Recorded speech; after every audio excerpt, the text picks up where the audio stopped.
Quando um homem reencarna no corpo do filho ilegítimo de um duque, a primeira coisa que ele faz é carregar toras ao lado de um grupo de trabalhadores. Isso porque seu sistema recém-despertado exige que ele construa sua própria fazenda. Infelizmente, o território que ele herdou é incrivelmente estéril. Embora os trabalhadores estejam se matando de tanto trabalhar, o lugar inteiro ainda é uma ruína completa. Além disso, o oficial agrícola local está convencido de que está prestes a morrer. Afinal, o grão-duque Armor Breaker é um dos 3 grão-duques do Reino do Ferro Negro, e um jovem herdeiro da casa Armor Breaker está prestes a chegar. No entanto, a cidade de Sigai não tem um verdadeiro senhor há décadas. Ela fica na remota fronteira do reino, cercada por montanhas imponentes. A cidade em si fica dentro de uma bacia isolada com estradas terríveis, e um ambiente ainda pior, enquanto monstros perigosos vagam frequentemente pelo deserto ao redor. Mori suspeita que o jovem herdeiro provavelmente foi enviado para cá como uma forma de exílio. Mas ele ainda é um nobre, e se não houver uma residência adequada esperando por ele, Mor poderia facilmente ser morto em um ataque de raiva. Desesperado para sobreviver, Mor grita com os trabalhadores para trabalharem ainda mais rápido. Mas, naquele momento, uma carruagem, ostentando o brasão da casa Armor Breaker, entra na cidade. Mor desce a encosta tão rapidamente que seu corpo pesado praticamente rola até a carruagem. Antes que ele possa sequer recuperar o fôlego, a cortina é lentamente puxada para o lado, e um jovem impressionante sai com cachos castanhos escuros caindo sobre os ombros e olhos carmesim penetrantes. Mori imediatamente se apresenta como o oficial agrícola encarregado do território. Roman apenas lhe dá um leve aceno, porque ele veio aqui por um motivo: governar esta terra como seu próprio orgulho de reino. Enquanto ele olha para a encosta coberta de ervas daninhas e cheia de pedras, Roman não fica nem um pouco desapontado. A terra é plana, vasta e praticamente perfeita para a agricultura. De repente, um painel de sistema translúcido aparece diante de seus olhos. Roman ativa imediatamente sua habilidade de trapaça, apenas para descobrir que o único recurso disponível atualmente se chama Conto da Vida. Para desbloquear as funções restantes, ele deve primeiro construir sua fazenda. Após uma consideração cuidadosa, ele a nomeia como Origem. Ele então percebe que as figuras pixeladas geradas pelo sistema Arca de Noé correspondem perfeitamente às pessoas e ao terreno ao seu redor. Ansioso para terminar a fazenda o mais rápido possível, Roman arregaça as mangas e, sob o olhar horrorizado de todos, ele levanta sozinho uma tora maciça que normalmente exigiria vários trabalhadores para ser erguida. Seu tutor de etiqueta rapidamente o lembra de que tal trabalho braçal é indigno de um nobre, mas Roman ignora completamente a palestra e continua trabalhando como bem entende. Declarando até mesmo que pretende dormir nesta terra vazia esta noite, ele então se vira para os 2 cavaleiros de batalha designados a ele pela casa Armor Breaker e ordena que ajudem. Quando os cavaleiros confusos permanecem congelados no lugar sem intenção de trabalhar, Roman faz a eles uma pergunta brutal: se vocês se recusam a trabalhar, planejam dormir no deserto esta noite? Vendo os olhares assassinos nos olhos dos cavaleiros, Mor intervém apressadamente: meus senhores, e se lhes agradar, podem ficar na cidade esta noite. Para surpresa de todos, Roman rejeita imediatamente a oferta, porque, a seus olhos, uma cidade medieval não passa de um chiqueiro, e dormir ao relento seria muito mais confortável. Mas Grimm fala baixinho: eu não me importo. Ore olha fixamente para Roman, e Grimm, incapaz de acreditar que uma única oferta tenha convencido de alguma forma um cavaleiro de batalha a trair seu próprio senhor. Após um momento de silêncio, Roman responde friamente: Grimm pode dormir na cidade se quiser, mas apenas depois de terminar cada pedacinho de trabalho aqui. Ao contrário do rebelde Grimm, Aaron já começou a limpar as ervas daninhas sem que lhe dissessem. Depois de acabar com a bobagem de Grimm, Roman se vira para Mor: você pode ir, volte cedo amanhã porque tenho trabalho para você. Mor abre a boca como se quisesse dizer algo, mas acaba se virando e correndo. Sua vida pode estar segura por enquanto, mas seu futuro parece ainda mais incerto porque este novo senhor não é nada parecido com um nobre comum. Os escravos ao redor estão igualmente atordoados, sentindo como se tudo o que testemunharam hoje fosse um sonho. Seu senhor recém-nomeado carregou toras ao lado deles. Embora a cabana de madeira possa eventualmente ser construída, parece pronta para desabar. Roman ainda fica satisfeito quando o sistema o recompensa com 10 pontos de experiência em construção. Mesmo que todos insistam que a cabana é pior que um chiqueiro, Roman se muda para dentro sem a menor hesitação. Quanto a como ele acabou aqui, Roman trabalhou até a morte, jogando um jogo chamado Arca de Noé em sua vida anterior. Sua alma então entrou no corpo do filho ilegítimo de um nobre, mas seu sistema de trapaça só terminou de carregar depois que ele recebeu seu próprio território.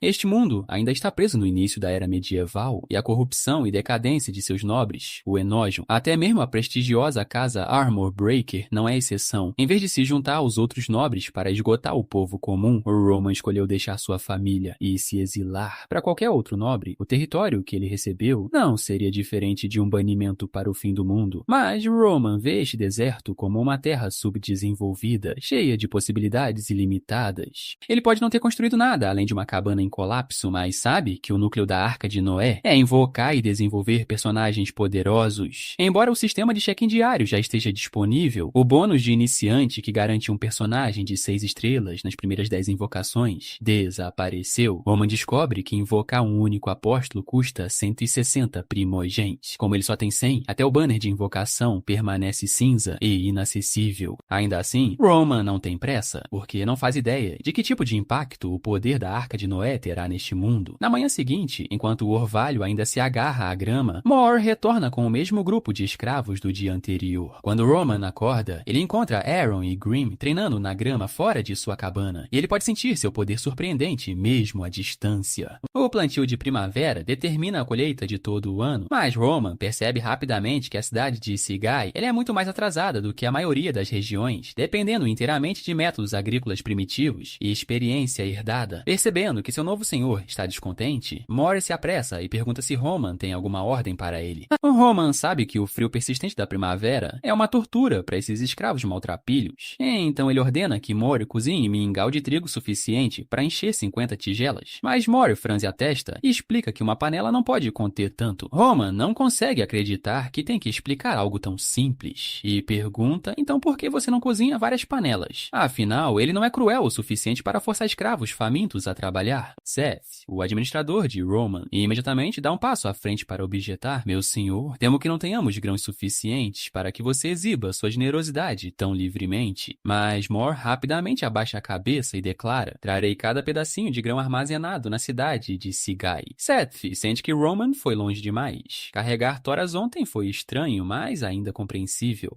Enquanto alimentar escravos hoje desafia abertamente as regras de toda esta era, pois, pelo que Seth se lembra, Roman sempre possuiu uma arrogância enraizada profundamente em seus ossos. Ele raramente a mostra, mas parece menosprezar todos ao seu redor. Ao mesmo tempo, Roman tem sido quase impecável desde a infância, destacando-se tanto nos estudos quanto no combate, e estando acima da maioria de seus irmãos. Caso contrário, o Grão-Duque nunca teria permitido que ele desenvolvesse um território próprio. É precisamente por isso que Seth concordou em seguir Roman para este deserto. Mas algo está claramente diferente agora. A arrogância que Roman antes mantinha escondida está subitamente transbordando sem restrições, como se cada corrente ao seu redor tivesse finalmente sido quebrada. Seth eventualmente conclui que Roman simplesmente parou de fingir agora que está em suas próprias terras. Roman não se importa com o que Seth pensa. Eu faço as regras aqui. Mor, vem aqui. Tenho 3 tarefas para você. Primeiro, entregue todos os registros referentes à cidade de Sigai para Seth. Segundo, vou designar 2 funcionários para você. E em 3 dias, quero a população e a ocupação de cada residente na cidade e em seus vilarejos vizinhos. Terceiro, se seus números forem significativamente diferentes do que eu descobrir, você comerá pão preto em um chiqueiro. Mor força imediatamente um sorriso mais feio que o choro e garante repetidamente a Roman que entendeu. Só então, Roman dá um tapinha em seu ombro e ordena que ele vá trabalhar, enquanto Roman observa o oficial agrícola, que é gordo como um porco branco, correr de volta para a cidade de Sigai. Ele se vira para os escravos e ordena: depois que terminarem de comer, dividam-se em grupos e comecem a construir uma latrina e uma cozinha. E está claro.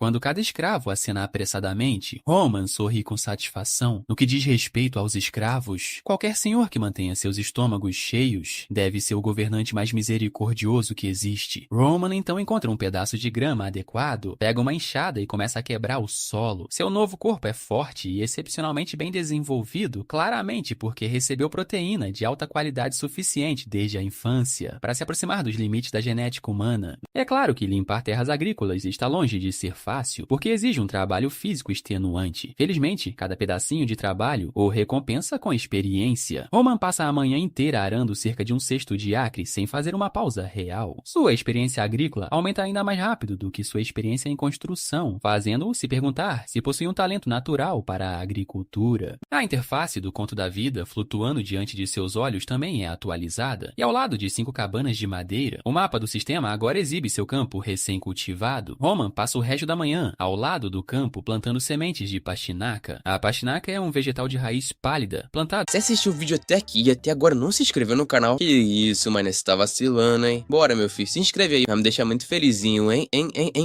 Roman passa o resto da manhã, ao lado do campo, plantando sementes de pastinaca. A pastinaca é um vegetal de raiz pálida, plantado no início da primavera e colhido antes que a primavera termine. Durante o almoço, o Grimm finalmente pergunta quando Roman pretende começar o trabalho real. De acordo com o plano original, eles deveriam ter reunido os habitantes da cidade ontem e apresentado a eles o senhor que os governaria pelo resto de suas vidas. Mas Roman permanece completamente calmo. Sei que vocês querem realizar algo importante, mas o que estou fazendo agora é importante. Um dia trarei vocês dois para realizar coisas ainda maiores. Grimm reclama imediatamente. Por coisas maiores, você quer dizer cultivar com você? Roman lança um olhar para ele e responde com um bufo orgulhoso. Aaron pode ser aceitável, mas você seria péssimo nisso. Um leve sorriso aparece brevemente no canto da boca de Aaron, mas desaparece quase instantaneamente, enquanto ele retoma a expressão silenciosa esperada de um cavaleiro estoico. Para surpresa de todos, Roman entrega todas as sementes restantes para Aaron. 2 dias se passam rapidamente e Roman cultiva quase um acre de terra nas planícies ao norte das cabanas, preenchendo-o com todos os tipos de frutas e vegetais. E, infelizmente, a taxa na qual ele ganha experiência começa a diminuir gradualmente. Roman suspeita que ainda não dominou o conhecimento que o sistema implantou em sua mente. Naquele momento, Moore finalmente retorna com os resultados de seu censo. Lord Roman. A cidade de Sigai tem uma população de aproximadamente 1.800 a 1.900 pessoas. Roman sorri imediatamente. E eu aqui pensando que meu território tinha apenas cerca de 700 residentes, considerando que esse é o número que você sempre usou ao pagar impostos. No momento em que Roman termina de falar, o rosto de Murray fica mortalmente pálido e cada camada de gordura em seu corpo treme ao perceber que ele pode estar verdadeiramente condenado desta vez. No entanto, Roman sabe que a situação não é inteiramente culpa de Moore. Por anos, o Grão-Duque Armor Breaker nunca enviou ninguém para recontar a população, pesquisar a terra ou recalcular os territórios de Texas. Como a região é tão remota e difícil de alcançar, os cobradores de impostos simplesmente pegam o pagamento exigido e vão embora, enquanto quase ninguém presta atenção a este território empobrecido. Mas Roman ainda faz a pergunta mais importante, porque há uma diferença de quase 100 pessoas na sua estimativa populacional. Após ouvir a explicação de Moore, Roman descobre que a cidade de Seagate Town foi originalmente fundada por escravos fugitivos. Pessoas que não podiam mais sobreviver na sociedade humana fugiram para esta bacia, cultivaram a terra e formaram seu próprio assentamento. À medida que a população crescia, a região também atraiu criminosos procurados e desertores militares. Mas Moore comanda apenas 30 guardas, tornando impossível para ele manter o controle total sobre toda a área. Seagate Town atualmente tem mais de 100 escravos, todos incluídos na população total. A maioria foi comprada de fora do território e pertence a mercadores, capatazes e artesãos, já que eles são os únicos residentes ricos o suficiente para sustentar escravos. Moore possui mais escravos do que qualquer outra pessoa, com quase metade deles pertencendo a ele. Guerras constantes entre nobres e reinos rivais impediram o crescimento da população de Seagate Town, enquanto o residente médio vive apenas de 30 a 40 anos. Os agricultores locais desfrutam de uma vida relativamente pacífica, mas a pequena população e a produtividade terrível tornam o crescimento rápido impossível. Se Roma conseguir resolver a escassez de alimentos, a população naturalmente começará a aumentar. Após aprender a situação básica de Seagate Town, Roman manda Moore embora para continuar trabalhando, mas 3 dias passam rapidamente. Graças à construção constante, a terra finalmente começa a se parecer com uma propriedade adequada, em vez de algumas cabanas de madeira solitárias. Hoje marca o 7º dia de Roman em Seagate Town. Após cultivar mais de meio hectare de terra, ele finalmente eleva sua habilidade de agricultura para o nível 2, desbloqueando o conhecimento agrícola básico e a capacidade de melhorar ferramentas agrícolas. Roman também recebe primogens de várias conquistas. Combinado com as recompensas acumuladas em seus check-ins diários, ele agora tem um total de 1.200 primogens. Como cada invocação custa 160, ele pode realizar 7 sorteios. Após alguma consideração, Roman decide testar sua sorte com 2 invocações, porque recrutar e desenvolver apóstolos é o recurso central da Arca de Noé. Ondulações se espalham pelo poço de invocação cinza, enquanto uma estrela do destino dispara dispara para cima como um cometa voando contra os céus. 2 cartas, então, emergem em sucessão, brilhando com a luz de 3 e 4 estrelas. Mas os personagens exibidos nessas cartas não são outros senão Grimm e Aaron.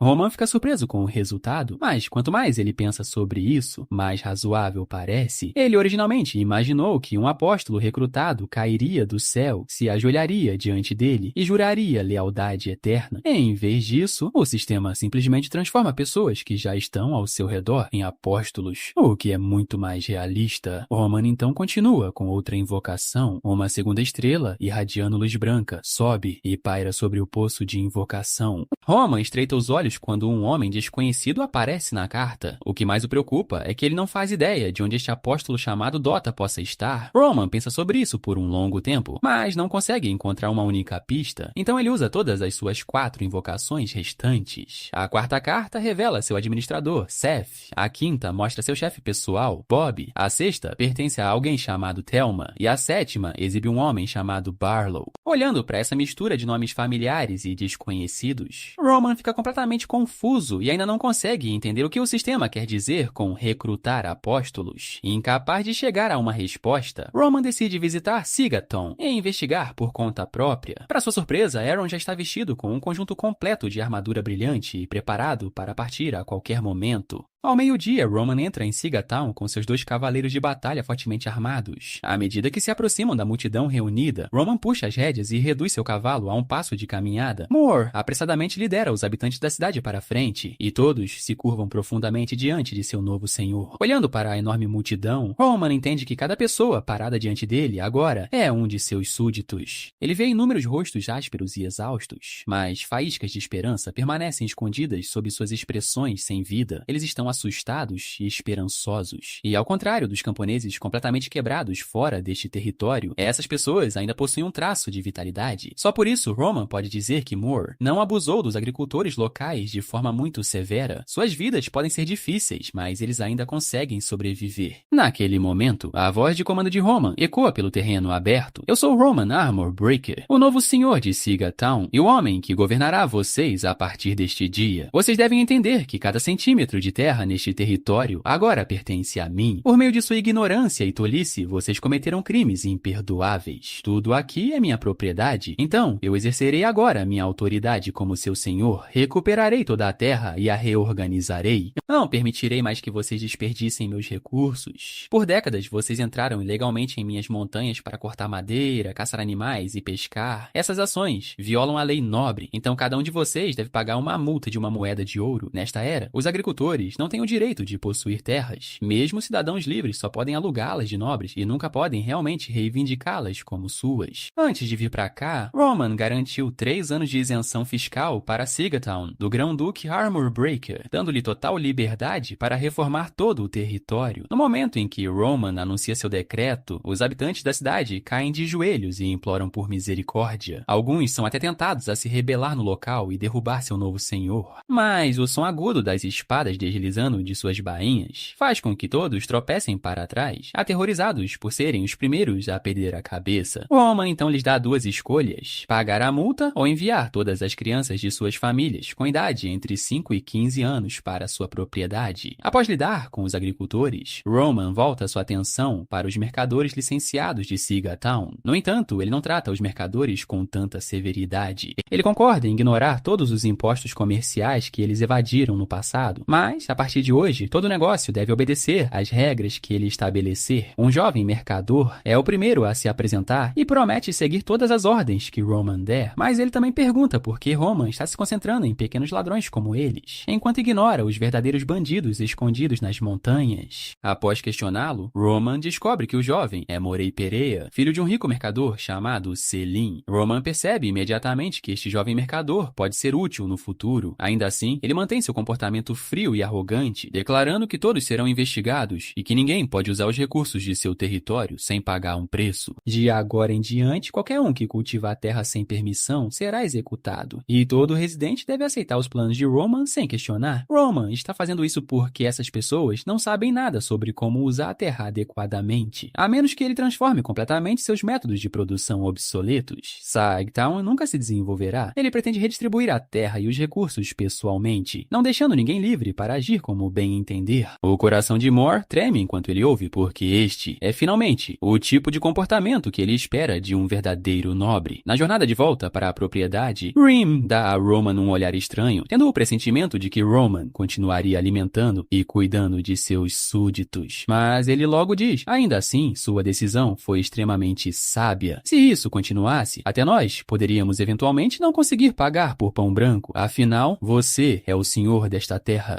Enquanto nós somos meramente cavaleiros a seu serviço, não importa qual decisão você tome, nós o apoiaremos sem questionar. A declaração de Grim agrada muito a Roman. Seth, no entanto, acredita que a decisão de Roman de levar as crianças para sua propriedade é profundamente equivocada. E crianças com mais de 10 anos já fornecem trabalho básico, e removê-las todas teria um grande impacto na produtividade de Sigtown. Mas Roman pretende selecionar as crianças mais talentosas e treiná-las pessoalmente. Para transformar completamente a economia da propriedade, Roman deve primeiro destruir o sistema antigo. Ele planeja centralizar todos os recursos e redistribuir tudo pessoalmente, não tolerando desperdício algum. Suas ações implacáveis hoje visam destruir as ilusões de seus súditos, apagar sua esperança e quebrar suas defesas psicológicas, transformando-os nos sacrifícios ideais necessários para comprar a passagem para uma nova era. Roman também pretende reduzir drasticamente a quantidade de terra sendo cultivada em toda Sigtown. Se cada grão de trigo puder produzir 8 grãos a mais, ele pode reduzir as terras agrícolas pela metade. Se cada grão produzir 16, ele pode abandonar 3/4 dos campos menos produtivos. A transição deixará inevitavelmente muitos agricultores com fome, mas com seus recursos atuais, este é o limite do que Roman pode realizar. A população de Sigtown pode tê-lo surpreendido agradavelmente, mas produzir mais alimentos com os recursos existentes do território requer liberar mão de obra desnecessária e concentrar os esforços de todos na agricultura intensiva. Para sobreviver ao inverno que se aproxima, a tarefa mais urgente de Roman é produzir comida suficiente, somente selecionando sementes superiores e fornecendo ao solo nutrientes suficientes. Ele pode levar suas plantações aos seus limites genéticos. Sigtown pode possuir mais de 80 bois, mas eles devem ser compartilhados por toda a população, tornando impossível arar todos os campos a tempo. No passado, sempre que os agricultores não conseguiam arar um campo antes da estação de plantio, eles simplesmente espalhavam sementes pelo solo e deixavam sua sobrevivência inteiramente ao acaso. Isso resultou em pouco mais que colheitas espalhadas. Em vez de desperdiçar trabalho em campos áridos que produzem apenas 2 grãos para cada semente plantada, Roman acredita que eles deveriam abandoná-los e concentrar tudo nas terras agrícolas mais produtivas. Enquanto isso, um grande número de habitantes da cidade cerca Mor e implora para que ele salve seus filhos. Após ser assediado por horas, Mor finalmente perde a paciência e ruge para a multidão, declarando que ele não tem absolutamente nenhum poder para mudar a decisão do Lord Roman. Ele então força seu caminho através da multidão e sai furioso. No entanto, várias pessoas logo recuperam a compostura. De acordo com seus contratos de arrendamento existentes, eles têm o direito de cultivar terras alugadas desde que paguem seus impostos. Ao recuperar forçosamente essa terra, Roman está claramente violando a lei, e uma vez que o assunto seja relatado, o rei certamente o punirá. Enquanto isso, o mercador Moray retorna aos portos de Sigtown. Dentro de um navio ancorado perto da costa, senta-se uma figura misteriosa completamente escondida sob um manto preto. Quando Moray entra, Madison levanta lentamente a cabeça e pergunta se ele encontrou o alvo. Em vez disso, Moray acusa imediatamente Madison de fornecer informações falsas, porque ele procurou em todos os lugares por dias sem encontrar uma única pista. Os decretos do novo senhor jogaram Sigtown no caos, e todos estão falando sobre Roman Armor Breaker, tornando quase impossível para Moray continuar investigando. Isso chama imediatamente a atenção de Madison, o que exatamente aquele nobre fez. Moray não tem escolha, a não ser contar brevemente tudo o que aconteceu naquele dia. Após ouvir a história, Madison assume imediatamente que Roman é um nobre depravado. Ele ordenou que muitas crianças fossem para sua propriedade e exigiu tanto meninos quanto meninas. Os desejos nojentos dos nobres realmente não conhecem limites, mas Murray discorda. Se ele estivesse realmente visando crianças, não teria esperado tantos dias para anunciar isso. Acho que ele pode estar se preparando para a guerra ou planejando algo muito maior, mas pelo que Madison sabe, Sigatown não tem comida suficiente para sustentar tantas crianças. A primeira impressão de Murray sobre Roman foi que ele age de forma rápida e decisiva. Então ele acredita firmemente que o novo senhor não é um tolo inútil. Madison não tem interesse nos planos de Roman. Não posso continuar perdendo tempo aqui. Se você ainda não consegue encontrá-la, então eu mesma a procurarei. Com medo de ser implicado, Murray tenta apressadamente impedi-la, mas Madison responde: a influência da igreja não chegou a este lugar e ninguém jamais acreditará que você tem qualquer conexão conosco. Os dois caem imediatamente em uma discussão acalorada e esta está longe de ser a primeira vez que Madison propõe agir pessoalmente. Murray só pode analisar a situação para ela. A senhorita Amethyst pode sentir o poder do seu povo, mas procurei em cada canto de Sigatown sem ver a menor reação. Ela pode não estar mais na cidade e sua identidade pode já ter sido exposta. Se você realmente acredita que ela ainda está viva em algum lugar deste território, então ela só pode estar escondida nas profundezas das montanhas. Madison não é tola. Se ela realmente escapou para as montanhas, então é impossível que nenhuma informação tenha vazado. Murray finalmente revela seu plano. Roman Armorbreaker é obcecado em controlar tudo. Ele deve encontrar aquela garota para nós. Eu menciono deliberadamente as pessoas que vivem nas montanhas para ele. Roman Armorbreaker é a única pessoa em Sigatown capaz de investigar aquela região, enquanto forasteiros como nós não sabem nada sobre isso. Mas Madison se opõe fortemente a este plano porque ela não confia em nobres e pretende encontrar a criança ela mesma antes que Roman comece sua busca. Murray tenta parar a mulher teimosa lembrando-a de que a igreja emitiu um mandado de morte contra ela. Mas encontrar sua companheira desaparecida tornou-se o único objetivo de Madison. Mesmo que isso a coloque em perigo novamente, ela se recusa a voltar atrás. Murray finalmente diz a ela que esperará aqui por apenas mais 2 dias. Quer Madison retorne ou não, ele partirá sem ela. No entanto, Madison não consegue encontrar as respostas que deseja e, em vez disso, alarma um grande número de residentes de Sigatown.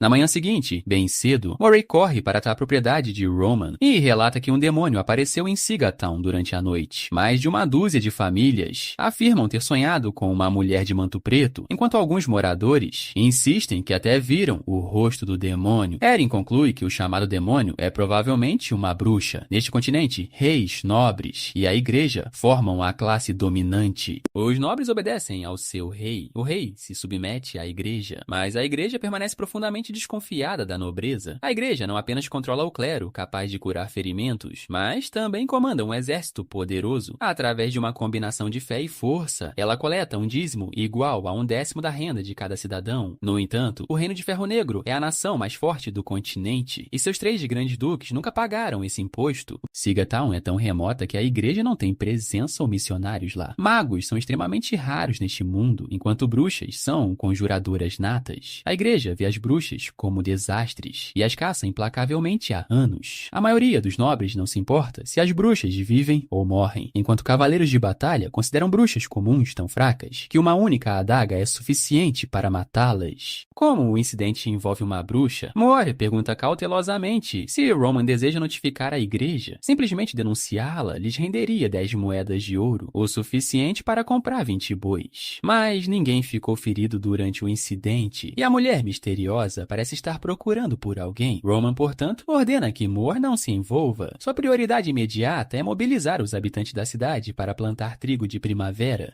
Quando Roman chega ao campo selecionado para o plantio, ele mais uma vez usa métodos enérgicos, ordenando que Moore organize os agricultores em turnos para mexer grandes recipientes de água barrenta. O sistema já desbloqueou o conhecimento necessário para selecionar sementes com água salgada, mas o sal é um luxo nesta era. Roman deve se contentar em usar água barrenta para separar as sementes mais fortes. Ele não explica o princípio para Moore, porque apenas resultados inegáveis convencerão pessoas tão ignorantes. Roman planeja semear apenas os 330 acres mais férteis. Os 5.000 a 6.000 acres restantes exigem uma extensa melhoria do solo e serão deixados em pouso por enquanto. Ele pretende concluir os preparativos para o plantio de primavera dentro de 20 a 30 dias. Os agricultores também devem fornecer mão de obra para a propriedade do Lorde e, a menos que Roman aumente a produtividade de suas colheitas, as pessoas pessoas inevitavelmente passarão fome no futuro. Finalmente, Roman ordena que Moore recrute 80 camponesas para preparar comida suficiente para cada trabalhador. Ele estabelece uma cota de refeição incomumente generosa, dando a cada pessoa meio quilo de ração seca, 3 fatias de pão, mingau de aveia e sopa de vegetais mistos. Roman proíbe qualquer pessoa de roubar ou reduzir a cota de ensopado do trabalhador porque ele pretende comer exatamente as mesmas refeições. Ele também ordena que os trabalhadores tragam os idosos e as crianças de suas casas para que as camponesas possam cuidar deles. Sigatown atualmente tem cerca de 1.200 trabalhadores disponíveis e, contanto que todos trabalhem em capacidade total e sigam seu plano, uma ordem completamente nova surgirá em breve por todo o território. Como a propriedade ainda está em seu estágio inicial de desenvolvimento, Roman convoca os 2 funcionários que trabalham atualmente em sua mansão. Seus nomes são Garmin e Hans, e ambos se formaram em uma academia municipal no território do Grande Duque, Armor Breaker. Roman teve que oferecer a eles salários muito acima da taxa normal para convencê-los a vir para cá. Roman agora ordena que os 2 funcionários eduquem as crianças que vivem em sua propriedade, mas Garmin recusa imediatamente. Ele veio para cá para se tornar um administrador, não para brincar de babá de um grupo de crianças. Hans também argumenta que esperava realizar algo importante neste território e não pode aceitar uma reatribuição tão ridícula. O desafio aberto deles irrita Roman imediatamente. Como Hans entende a lei, ele insiste que tem o direito de recusar um comando irracional. Ele até ameaça processar Roman na corte real. Roman apenas lhe dá um sorriso frio. Eu contratei ambos com salários muito acima da taxa de mercado, então não me deem lições sobre seus direitos. O dinheiro que pago me dá autoridade para designar seu trabalho. Vocês assinaram um contrato e agora irão cumpri-lo. Não questionem minhas decisões novamente, ou eu executarei vocês. Diante da ameaça não disfarçada de Roman, os 2 funcionários finalmente se submetem, resolvendo o problema de educar as crianças na propriedade. Após organizar tudo, Roman segue para Sigatown para inspecionar o trabalho em andamento. Os agricultores designados para coletar esterco acabaram de retornar e estão fazendo fila para receber o almoço. Roman descobre que eles reuniram mais de 10 toneladas de esterco em uma única manhã. No entanto, atender até mesmo às necessidades mais básicas da terra agrícola exigirá pelo menos 100 toneladas de fertilizante. Enquanto isso, os agricultores ficam chocados com a qualidade da comida servida no almoço. Eles estão apavorados com a possibilidade de ser sua última refeição antes de uma execução, porque uma única porção contém comida suficiente para alimentar toda a sua família por um dia. Somente depois de ver Roman sentar-se e comer a mesma refeição é que eles finalmente param de se preocupar. Moore não consegue entender como um lorde nobre pode comer calmamente seu almoço ao lado de uma pilha enorme de esterco. Quando Roman percebe que ele está olhando, ele ordena que Moore se apresse e coma, porque eles ainda precisam fazer composto depois. Após trabalhar por quase 2 horas, Roman finalmente constrói uma pilha de compostagem acima do solo adequada. Ele então a sela com lama úmida, permitindo que o material dentro fermente a uma temperatura alta. Roman diz a Moore que todo esterco deve ser processado de acordo com esses passos exatos a partir de agora. Qualquer pessoa que ajude a produzir o composto receberá cerca de 2 quilos de trigo como recompensa adicional. Após organizar o trabalho de compostagem, Roman parte antes dos outros, porque ele ainda precisa visitar o ferreiro Rax e lhe fazer várias perguntas. Mas Rax explica que ele não forjou a maioria das ferramentas agrícolas usadas em toda a cidade. Ele produz apenas um pequeno número delas e sobrevive principalmente consertando equipamentos antigos. Após ouvir essa explicação de Rax, Roman finalmente entende o motivo. A ferraria é extremamente difícil de sustentar aqui porque os lingotes de ferro devem ser comprados fora do território, enquanto os agricultores comuns não podem pagar por ferramentas de ferro. A forja inteira tem atualmente apenas cerca de 220 libras de ferro em estoque. Sem perder mais tempo, Roman retira um projeto que preparou com antecedência e pergunta quanto ferro seria necessário para forjar este novo arado. Com base em sua experiência, Rax estima que serão necessárias pelo menos 33 libras de ferro. Roman não tem escolhas a não ser dizer-lhe para reduzir a quantidade de metal sempre que possível e completar o arado de ferro. Ele enfatiza que o arado é extremamente importante e ordena que Rax convoque todos os carpinteiros da cidade para que possam terminá-lo o mais rápido possível. Qualquer pessoa com experiência pode ver que este novo arado viola os ensinamentos da igreja, mas Roman sempre foi um ateu, o que realmente confunde Roman é que os arados leves usados neste mundo só conseguem arranhar a superfície e são incapazes de um cultivo profundo. A ferramenta parece mais algo introduzido por uma força externa do que uma invenção natural, contradizendo completamente a progressão normal da tecnologia. Roman percebe que este mundo ainda contém inúmeros mistérios esperando por ele para descobrir. O próximo problema de Roman é a grave escassez de ferro do território. Sigatown depende quase inteiramente de importações para lingotes de ferro e blocos de metal, porque carece de tecnologia de fundição, mão de obra qualificada e, mais importante, de uma fonte de minério de ferro. Roman inspeciona o ferro armazenado por Hax, que admite que compra apenas lingotes de baixa qualidade, custando uma moeda de ouro por cerca de 56 libras. Roman só precisa do ferro para satisfazer a demanda básica dos agricultores por ferramentas. Então, ele não pode se dar ao luxo de ser excessivamente exigente, mas mesmo reforjando cada arado de arranhão existente, eles ainda não têm metal suficiente para produzir 40 arados pesados. Assim que Roman considera derreter o equipamento do cavaleiro, Hax diz a ele que os navios mercantes nos portos atualmente têm lingotes de ferro à venda. A notícia eleva imediatamente o ânimo de Roman e ele corre direto para os portos de Sigatown. Quando Moray vê Roman se aproximando, ele entra em pânico imediatamente, acreditando que a bruxa de temperamento ruim foi capturada e expôs seu envolvimento. Após saber que Roman só quer comprar ferro, Moray finalmente relaxa. Ele explica que seu carregamento final contém quase 500 libras de lingotes de ferro que Roman pode comprar por 15 moedas de ouro. Infelizmente, toda a fortuna de Roman atualmente equivale a pouco mais de 20 moedas de ouro. Ele então remove uma gema vermelha brilhante de seu casaco e casualmente a joga para Moray. Como um comerciante experiente, Moray a reconhece imediatamente como um rubi. Esta gema pode fortalecer uma pessoa fraca. Um rubi desta qualidade deve valer pelo menos 15 moedas de ouro. Você tem certeza de que quer negociá-lo? Moray está chocado com a decisão de Roman.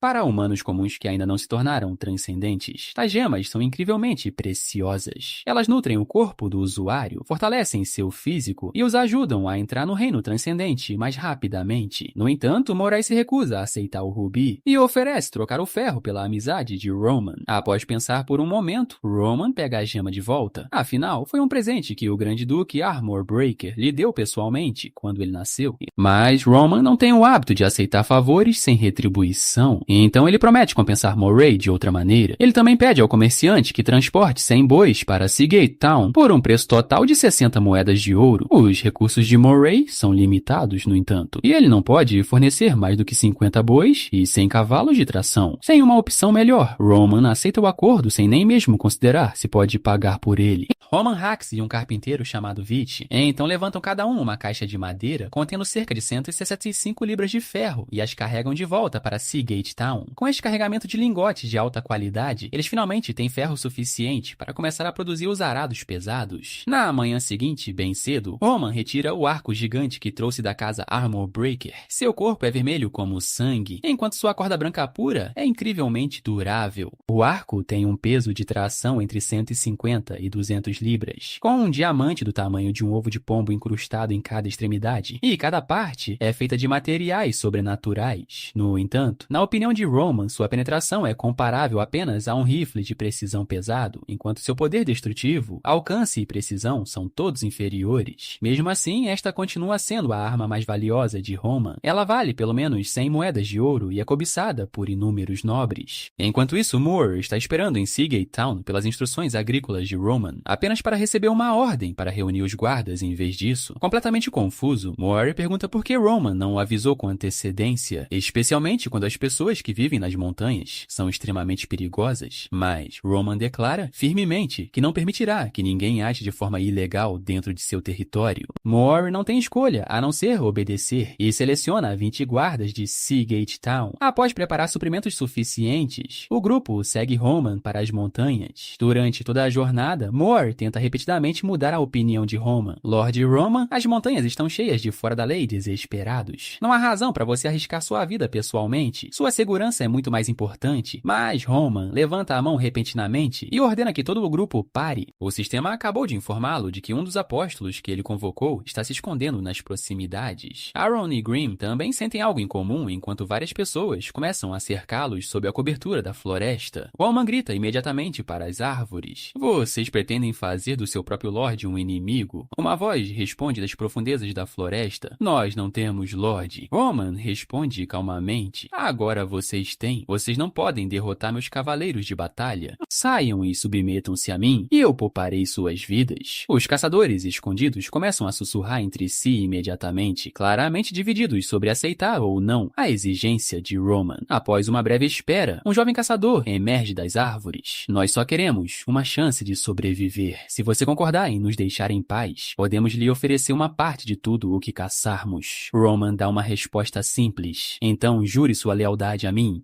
Eu possuo autoridade absoluta sobre tudo neste território, e cada pessoa que vive aqui é um dos meus súditos. Agora me diga seu nome, meu apóstolo. O jovem caçador congela, incapaz de entender como Roman poderia saber. Eventualmente, o caçador abaixa a cabeça. Meu nome é Dota Gunny. Só então, Roman dá uma ordem satisfeita. Leve-me até todos os outros que vivem nestas montanhas. Não deixe ninguém de fora. Eu julgarei o comportamento deles e decidirei se aceito sua lealdade. O tom de Roman permanece inflexível. Eu nem sequer preciso usar a força. Tudo o que tenho a fazer é bloquear seus suprimentos, e vocês não terão como sobreviver. Os caçadores não têm coragem de lutar contra seu senhor, e eles mal têm mais de uma dúzia de combatentes capazes. No fim, cada caçador é forçado a se render. Roman ordena que abandonem seu assentamento na montanha e se mudem para Siga Town dentro de um mês. Ele então questiona Dota sobre os outros fora da lei notórios escondidos nas montanhas. Dota não esconde nada. O sujo Dr. Garen é respeitado tanto pelos caçadores quanto pelos residentes de Siege Town. Ele é altamente educado e pode curar doenças, mas ninguém sabe de onde ele veio. Jet é um desertor militar que fugiu do campo de batalha e veio para cá porque não tinha outro lugar para ir. Há também Dick, o cavaleiro traidor. Supostamente, ele assassinou o nobre a quem servia e agora é procurado pela nobreza. Finalmente, há o grande bandido Borg. Você provavelmente já ouviu falar dele. Ele matou um nobre, roubou toda a fortuna do homem e a distribuiu entre o povo comum. Mas depois que Borg partiu, outro nobre enviou cada uma daquelas pessoas para a forca. Você deve evitar Borg porque ele é extremamente perigoso. Naquele momento, o rugido distante e bestial ecoa das profundezas das montanhas, interrompendo a explicação de Dota. Dota encara as montanhas com uma expressão grave, pois o rugido claramente veio de um monstro. Roman permanece completamente indiferente. Não importa. Tem mais alguém? Após um momento de hesitação, Dota revela o nome final. Há mais uma, a bruxa do azar, Gueri. Enquanto isso, Madison amarra um saco de ervilhas sob o galho de uma castanheira baixa. E, de acordo com as informações que recebeu, a pessoa que ela procura deve aparecer em breve. Madison não tem como confirmar se a informação é verdadeira, então ela só pode rezar para que a pista seja confiável. Após esperar por muito tempo, ela finalmente vê uma figura esguia vestida com trapos imundos se aproximando cautelosamente. A garota caminha cuidadosamente em direção à castanheira, fica na ponta dos pés e remove o saco de ervilhas. Ela então olha ao redor cautelosamente antes de baixar a cabeça e deixar a área rapidamente. Madison a segue imediatamente e chama o nome da garota Guer. Ao ouvir seu nome, Guer pula de terror e derruba todas as ervilhas que estava carregando. Seu rosto sujo encara com medo a bela mulher parada diante dela. Convencida de que Madison veio para capturá-la, o coração de Madison dói, como se estivesse olhando para sua versão mais jovem. Meu nome é Madison. Não tenha medo. Somos companheiras, porque eu também sou uma bruxa. Guer recua em choque e grita: Não, eu não sou uma bruxa. Eu não possuo nenhum poder maligno e não estou possuída por um demônio. Fique longe de mim. Madison imediatamente puxa a garota para seus braços e a conforta gentilmente. Doce criança, eu sei que você está com medo, mas não precisa mais ter medo. Vou levar você para um lugar onde possa comer pão e mingau de trigo todos os dias, sem nunca passar fome. E você dormirá em uma cama macia e nunca mais terá que suportar o vento e a chuva. Minha irmã, não permitirei que ninguém a machuque. Não nascemos neste mundo simplesmente para sofrer, e despertar nosso poder não significa que merecemos ser queimadas vivas. Enquanto isso, o grande bandido Borg encontra Dick, o cavaleiro traidor, e informa-o de que Roman entrou nas montanhas. Borg tenta desesperadamente convencer Dick a unir forças com ele e matar Roman antes que o novo senhor possa destruir a paz das montanhas. Mas Dick rejeita a proposta imediatamente, avisando que Borg só fará com que todos morram. Borg o acusa furiosamente. Ambos manchamos nossas mãos com o sangue de dragões malignos. Estou lutando por todos que vivem nesta terra. Enquanto você escolhe ficar de lado e não fazer nada, Dick não tem desejo de continuar discutindo com esse louco. E você realmente acredita que pode matar facilmente um herdeiro da casa Armor Breaker? Mesmo se você tiver sucesso, a fúria do Grão-Duque Armor Breaker apagará Siege Town do mapa. Borg, se você repetir o mesmo erro, fará com que todos morram novamente. E desta vez, para onde você vai fugir? Mas Borg Borg se recusa a desistir. Eu não sou insano. Vou levar os monstros a um frenesi e garantir que aquele nobre morra daqui. Enquanto isso, Madison finalmente consegue acalmar Guaris, prometendo ensiná-la a entender e controlar o poder arcano dentro dela, para que possa se tornar uma bruxa capaz. Somente quando Guaris estiver cercada por outras bruxas, ela não será mais tratada como algo antinatural, porque bruxas nunca machucam suas próprias companheiras. Mas Guari permanece aterrorizada. A igreja queimará a mim e a minha família vivos. Não posso deixar as autoridades da igreja me capturarem, e nunca deixei este lugar antes. Lady Madison, por favor, apenas me deixe em paz. Quando Madison percebe que argumentar com Guar não funcionará, ela declara firmemente que a garota deve partir com ela hoje. Guar é extremamente habilidosa em ler as intenções das outras pessoas, então ela percebe imediatamente que Madison planeja levá-la à força, porém está assustada demais para resistir à bruxa misteriosa. Naquele momento, um mugido profundo e prolongado ecoa pelas montanhas, como se alguma criatura perigosa estivesse se aproximando rapidamente deles. Enquanto isso, os caçadores levam Roman até a casa de Garin, o médico sujo. Roman nota vários emblemas religiosos dedicados aos deuses dentro do quarto e pergunta se Garin já pertenceu à igreja. Como ele já deixou a igreja, Roman o convida para entrar em seu serviço.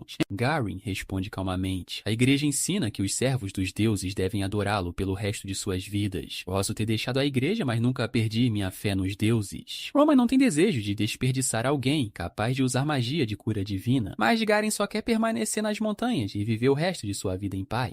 De repente, um grito estridente que lembra um porco sendo abatido ecoa pelas montanhas distantes. A floresta inteira entra imediatamente em caos, enquanto incontáveis monstros começam a atacar e seus rugidos trovejam pela selva. Mor treme incontrolavelmente e grita: Lord Roman, precisamos sair imediatamente. Mas Roman não tem intenção de fugir. Em vez disso, ele ordena que a milícia forme uma linha defensiva. Naquele momento, um enorme urso marrom de quase 3 metros de altura sobe a encosta e investe contra ele de 4 a uma velocidade aterrorizante. Ele atravessa quase 30 metros de terreno inclinado em apenas 4 ou 5 segundos. Os guardas levantam apressadamente seus escudos e formam uma linha defensiva escalonada, mas o urso enorme os alcança quase instantaneamente. Aaron avança imediatamente e bate seu escudo diretamente na pata do urso que se aproxima, mas a força da besta está muito além de qualquer coisa que esperavam, e ela envia Aaron voando para trás com um único golpe. Roman solta um rugido estrondoso, avança e balança o arco grande e quebra armaduras de suas costas, esmagando-o diretamente no crânio do urso. O golpe pesado e sangrento deixa a besta enorme atordoada, mas a dor intensa também a leva aqui a um frenesi ainda maior. Os caçadores experientes já se espalharam pela área e aproveitam a oportunidade para disparar uma salva de flechas. No entanto, seus arcos curtos carecem de força, enquanto suas pontas de flecha mal feitas não podem causar nenhum dano significativo. Roman levanta o arco grande e quebra armaduras e aponta uma flecha equipada com uma ponta de metal finamente forjada para o urso. A flecha rasga o ar antes de perfurar a carne e conduzir sua força aterrorizante profundamente no corpo da besta. Grim e Aaron avançam imediatamente e desferem os golpes finais no urso gravemente ferido. Quase cada parte desta besta enorme é extremamente valiosa. Sua vesícula biliar e coração podem fortalecer rapidamente o corpo de uma pessoa comum e até curar certas doenças, tornando-os especialmente caros. Dota avança para inspecionar o cadáver, mas sua expressão muda imediatamente após detectar um odor estranho. Dota relata a verdade sem hesitação. Meu senhor, posso sentir o cheiro da grama de atração de feras. Esta planta leva animais selvagens a um frenesi, e a única pessoa capaz de fazer isso é o grande bandido Borg. Roman percebe imediatamente que alguém o está visando deliberadamente, e ele não tem intenção de permitir que nenhum deles escape. Enquanto isso, Madison está guiando Gear rapidamente pela floresta montanhosa. Durante a fuga, eles encontram um enorme cervo da montanha. Embora a criatura pese quase 400 quilos, ela não consegue resistir à lâmina e à bruxaria de Madison e é rapidamente derrubada. Mas a visão aterroriza Gear. Você precisa ir embora. Pare de ficar perto de mim. Eu só trarei infortúnio para você. Madison continua tentando tranquilizá-la. Doce criança, isso não é culpa sua. Todas nós passamos por algo semelhante e um dia você será capaz de controlar esse poder. Eu sei que você está com medo, mas muitas bruxas vivem na floresta das bruxas e algumas delas são muito mais fortes do que eu. Temos muitas companheiras e uma de nossas irmãs será capaz de ajudar a suprimir e estabilizar seu poder. Gear, por favor, venha comigo. Mas Gear já sofreu um colapso emocional completo. Eu não entendo nada do que você está dizendo. Eu não sou sua irmã. Por que você veio às montanhas me procurar? Por que você está tão determinada a me levar embora? Após um desastre atrás atrás do outro, Madison finalmente perde a paciência. Ela declara friamente: mesmo que eu tenha que usar a força, vou levar você comigo hoje. Naquele momento, os arbustos próximos começam a farfalhar. Um cavaleiro calmo, carregando um escudo, entra em cena e Eren interrompe sem emoção. Receio que você não será capaz de fazer isso. Enquanto isso, Dota pergunta curiosamente se Grimm é poderoso o suficiente para derrotar o grande bandido Borg. Grimm sabe que Borg é um transcendente de nível 3 ou 4, mas ele não tem medo de lutar contra ele. Em outro lugar, na floresta, Eren encontra a bruxa Madison enquanto patrulha a área. Madison possui seu próprio poder sobrenatural e não tem motivos para temer Eren. Ela até afirma ter matado pessoalmente um cavaleiro de batalha de nível 5, mas Eren permanece completamente inflexível porque seu senhor ordenou que ninguém tivesse permissão para sair. Mesmo que obedecer a essa ordem lhe custe a vida, ele nunca desafiará as ordens de Roman. Quando discussões adicionais provam ser inúteis, Madison se prepara para forçar sua passagem, mas uma sensação avassaladora de perigo se espalha repentinamente por todo o seu corpo. Roman já sacou o arco grande e quebra-armaduras, e sua ponta de flecha brilhante está apontada diretamente para Madison. No entanto, Madison recupera rapidamente a compostura. Você realmente pretende atacar a mim, uma bruxa da Floresta das Bruxas? Roman responde sem a menor restrição. Tudo dentro deste território é minha propriedade, e você está tentando levá-la embora. Você está tentando roubar algo que me pertence. Madison fica tão furiosa que ri. Se você está disposto a aceitar uma bruxa como uma de suas súditas, então certamente não se oporá quando cada bruxa da Floresta das Bruxas vier para cá viver. A ameaça óbvia em suas palavras enfurece Roman imediatamente. Ele declara friamente: ninguém tem o direito de levar uma única pessoa embora de Siggy Town. Meu povo permanecerá dentro do meu território, e isso não está aberto para negociação. Se você está realmente confiante de que pode matar todos aqui, então por que não atacou? Depois, todos simplesmente assumirão que monstros nos despedaçaram. Naquele momento, o uivo de um lobo ecoa das profundezas das montanhas, instantaneamente quebrando o confronto tenso entre eles. Os uivos, que eclodem um após o outro, deixam claro que eles não estão enfrentando um ou dois lobos, mas uma alcateia inteira. Um único lobo de classe monstro não é especialmente perigoso, mas uma alcateia coordenada deles pode facilmente se tornar uma ameaça mortal.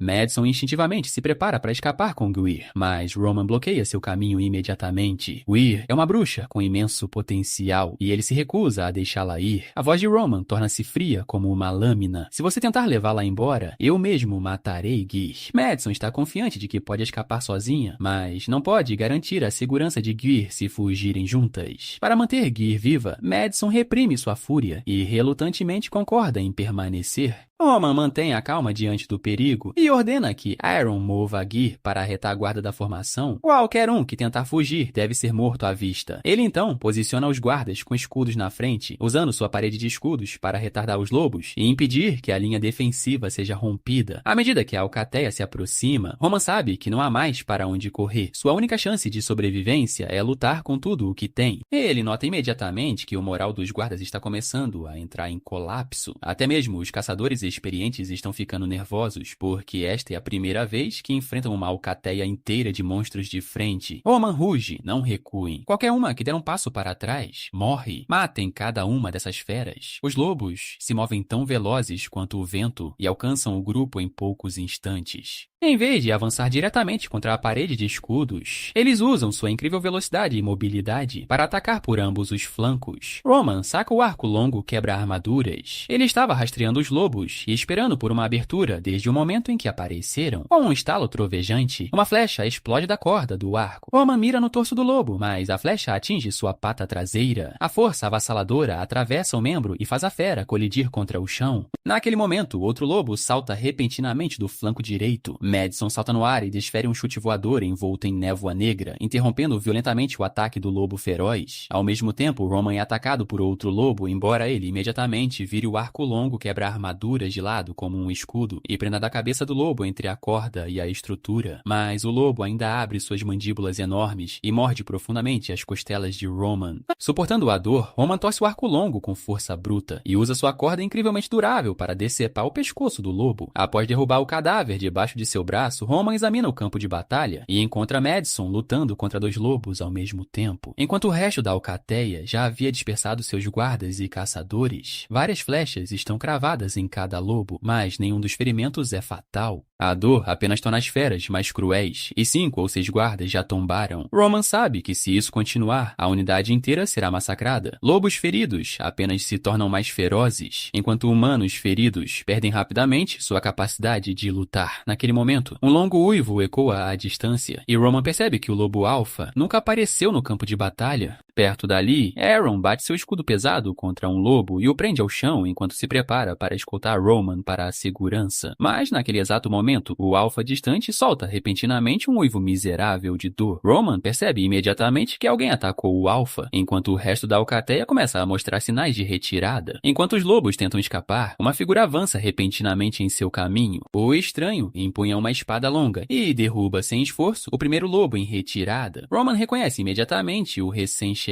como Dick, o cavaleiro traidor, com o desertor militar Jet seguindo logo atrás dele. Jet parece incerto quando vê Roman pela primeira vez, mas finalmente abaixa a cabeça e cumprimenta respeitosamente o novo Lorde. Roman estende imediatamente uma oferta a ambos os homens. Venham e sirvam-me. Dick responde com uma expressão desolada. Eu sou Dick, o traidor, um assassino de lords que matou o homem a quem servia. Não há lugar para mim em lugar nenhum neste continente. Roman permanece completamente indiferente. Então eu lhe darei um lugar. Após hesitar por muito tempo, Dick finalmente recusa o convite de Roman. Madison interrompe-os repentinamente. Eu ajudei você a derrotar a alcateia inteira. Você pode deixar Gear partir comigo agora, não pode? Roman lança-lhe um olhar irritado. Quando foi que eu concordei com isso? Madison declara firmemente que levará Gear embora, não importa o que aconteça. Após considerar a situação, Roman responde: já que nenhum de nós pretende recuar, devemos deixar Gear decidir por si mesma. Naquele momento, outro grupo chega à floresta. Moore retornou apressado com reforços, mas ainda é tarde demais. A batalha já terminou e cadáveres de lobos cobrem o chão, revelando o quão brutal foi o combate. Roman está de pé, ileso, no meio do campo de batalha. Embora seu corpo esteja coberto de sangue, ele não parece ter sofrido ferimentos graves. Mas, quando Moore vê 2 bruxas no local, ele parece como se toda a sua mente tivesse se estilhaçado. Com a atenção de todos focada nela, Gear é colocada sob uma pressão insuportável. No final, Gear diz baixinho que só quer voltar para casa. Madison olha profundamente para Gear antes de fechar seus olhos pretos como breu. Roman, diga-me como você pretende tratar Gear de agora em diante. Roman percebe o quanto sua resposta importa para Madison. Então ele responde solenemente: eu farei um pacto nobre com ela. Juro pelo nome de quebra-armaduras que Gear nunca enfrentará qualquer forma de perseguição dentro do meu território. Mesmo que a igreja descubra sua existência, eu nunca cederei. Contanto que ela jure lealdade a mim e nunca me traia, eu a protegerei incondicionalmente pelo resto de sua vida e nunca permitirei que ela sofra humilhação ou traição.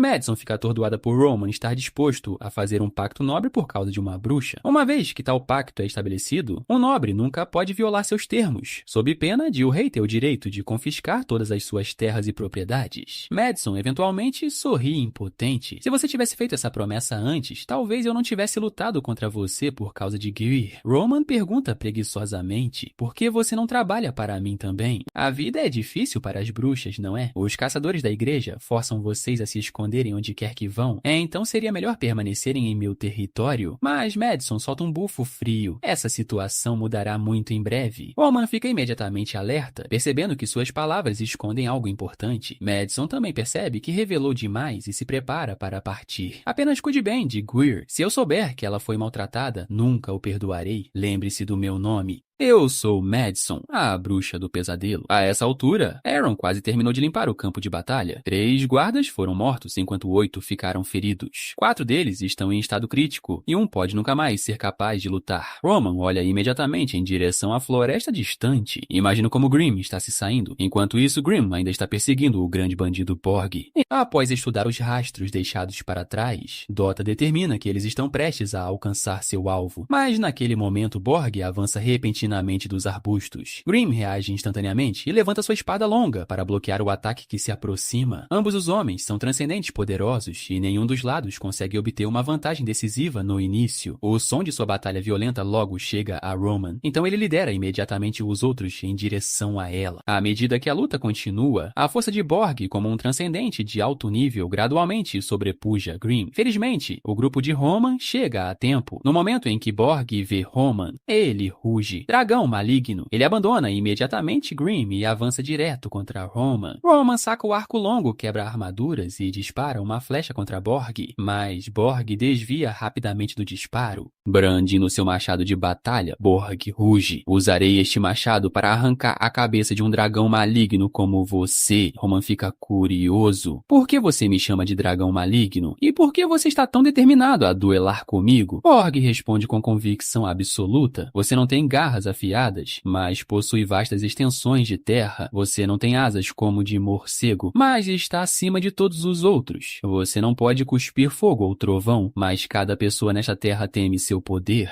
Quem poderia se assemelhar mais a um dragão maligno do que você? Com a explicação de Dick, Roman descobre que Borg tem sangue de nortista. Os selvagens nortistas cultuam a força e não temem a morte, fazendo com que a pirataria floresça por todos os mares do norte. 150 anos atrás, os piratas nortistas sofreram uma derrota devastadora nas mãos do conquistador. Mas apenas algumas décadas depois, eles retornaram e mergulharam o litoral em guerra mais uma vez. Lendas de dragões existem neste continente há gerações. O encontro confirmado mais recente ocorreu 150 anos atrás, quando o primeiro Grão-Duque quebra-armaduras disparou uma flecha através das escamas de um dragão vermelho. Desde então, os dragões aparentemente desapareceram do continente, mas permanecem ativos através dos mares distantes. Apenas os maiores e mais fortes navios podem alcançar as ilhas onde os dragões vivem, dando aos nortistas chances ocasionais de testemunhá-los. Já que Borg foi criado com lendas do norte, não é de surpreender que ele veja Roman como um dragão maligno. Roman vira-se para Borg. Você está apenas repetindo o passado. Você não pode salvá-los. Borg, você está de pé, em segurança na margem, enquanto tenta resgatar pessoas presas em um pântano. Mas quanto mais forte você puxa, mais fundo elas afundam, até que a escuridão daquele pântano arraste você junto com elas. Essa é a maldição da natureza humana. Borg levanta seu enorme machado de batalha. Então usarei seu cadáver para quebrar essa maldição e deixarei que todos subam sobre você para chegar à margem. Roman não tem interesse em discutir mais. Ele pega o escudo de Aaron e a espada grande de Grimm, antes de aceitar formalmente o duelo do autoproclamado matador de dragões. O espírito de luta de Borg aumenta enquanto ele solta um rugido de comando. Meus seguidores, avancem comigo sob o olhar atento de todos. Os dois homens colidem de frente. A batalha brutal e emocionante continua por mais de 10 minutos. Mas o bandido que afirma que matará todos os dragões malignos do mundo gradualmente começa a ficar sem energia. Roman aproveita imediatamente a abertura e balança sua espada grande, cortando direto através do cabo do machado de batalha de Borg. Ele então desfere um chute poderoso em Borg e o envia voando. Naquele momento, Borg sente como se tivesse caído em um oceano congelante. Ele não consegue respirar, sua visão começa a embaçar e um frio sem precedentes se espalha por todo o seu corpo. Ele continua afundando mais fundo, descendo em direção a um fundo de oceano que se torna mais escuro e mais frio a cada momento. Enquanto isso, Madison evita deliberadamente a multidão e segue sozinha para as docas de Sigtown. Ela diz a Maury que conheceu Roman Armor Breaker e o achou razoavelmente confiável, o que significa que eles podem retornar aqui com segurança com mais frequência no futuro. Maury não diz mais nada e simplesmente faz um gesto para que Madison embarque no navio. Sua frota mercante então deixa Sigtown e navega para o norte ao longo do rio Burrow. Bem acima deles, uma águia enorme abre suas asas e examina a terra com olhos afiados como navalhas.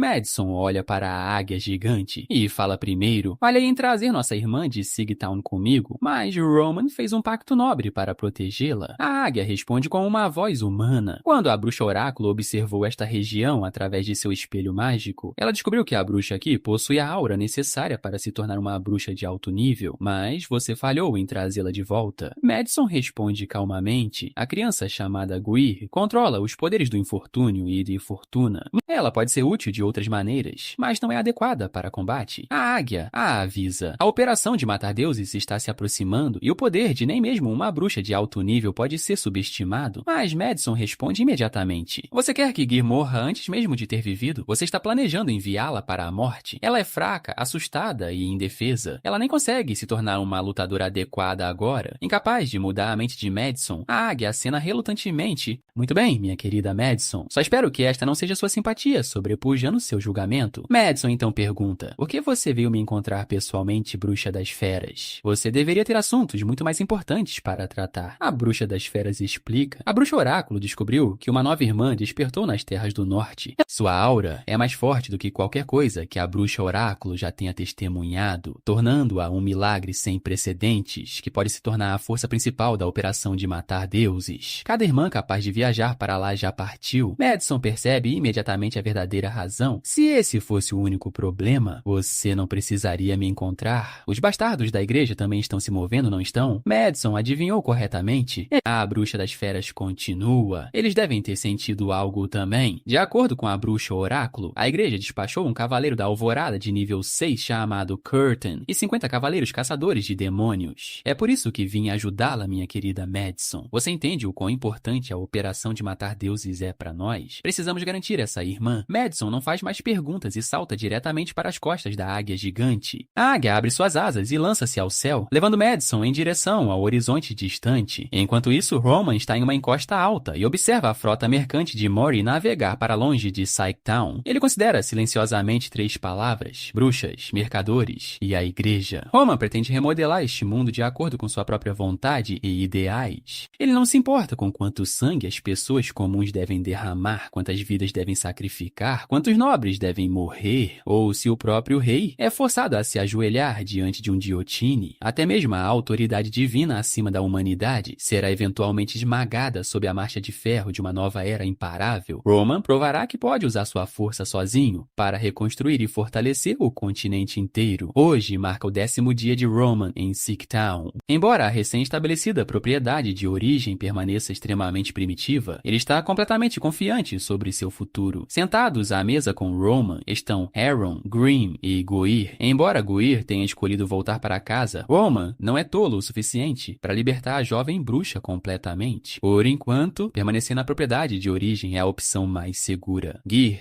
senta-se nervosamente à mesa. Ela quer desesperadamente comer, mas tem medo demais de tocar em qualquer coisa sem permissão. Notando o quão distraída ela está, Roman pergunta: Gear, quantos anos você tem? Gear conta nervosamente nos dedos antes de responder baixinho que tem 11 anos de idade. Roman apenas perguntou sua idade para iniciar uma conversa e aliviar sua ansiedade. Gear, eu sou o Lorde deste território. De agora em diante, você é minha atendente pessoal. Isso significa que você permanecerá ao meu lado e o que quer que eu coma, você pode comer também. Agora vá em frente e tome seu café da manhã. Guir não entende o que é uma atendente pessoal, mas ela entende claramente que finalmente tem permissão para comer. Seth franze a testa e se prepara para ensiná-la boas maneiras à mesa. Mas Roman o interrompe. Esta criança passou tempo demais temendo a fome. Podemos corrigir suas maneiras gradualmente. Após o café da manhã, Roman lidera os outros para dentro de Psyche Town para inspecionar o trabalho em andamento. À medida que a cidade familiar se aproxima, Weir fica cada vez mais ansiosa sobre voltar para casa. Moore aproxima-se imediatamente para dar as boas-vindas a Roman. Lord Roman, estes são Ad Nova e Cima Nova, os pais da senhorita Gear Nova. Mas no momento em que o casal vê Roman e Guir, eles caem de joelhos e imploram por misericórdia. Honorável Lorde, por favor, mostre-nos misericórdia. Aquele demônio não é nossa filha. Por favor, não nos queime com ela. Os olhos de Gear inicialmente brilham, mas após ouvir seu pai negar desesperadamente o relacionamento, sua expressão escurece imediatamente de novo. Roman declara friamente: Guir é agora minha atendente pessoal. A partir deste dia, vocês tratarão sua presença como se estivessem diante de mim. Ad está radiante com a declaração de Roman, mas Cima fala de repente: oh, Lord Roman, uma bruxa veio me ver 2 dias atrás. Roman não se surpreende e simplesmente ordena que o casal não conte a ninguém sobre o encontro. Os dois partem apressados, como se estivessem fugindo por suas vidas. Mas antes de se afastar, Cima vira-se e lança a Gear um último olhar, cheio de emoções complicadas. Gear observa sua mãe em partir com óbvia relutância. Lord Roman, eu sou alguém que traz infortúnio. Você realmente ainda quer me manter ao seu lado? Roman apenas sorri. Que infortúnio? Da minha perspectiva, você possui o poder da boa sorte. Qualquer outra pessoa em sua posição teria morrido naquelas montanhas há muito tempo. Pessoas que vivem na pobreza são especialmente sensíveis a qualquer coisa associada à má sorte. Somente após Roman explicar pacientemente seu raciocínio é que Guir finalmente começa a relaxar. Roman então chega à forja do ferreiro, onde 8 ou 9 trabalhadores estão ocupados e martelando lingotes de ferro.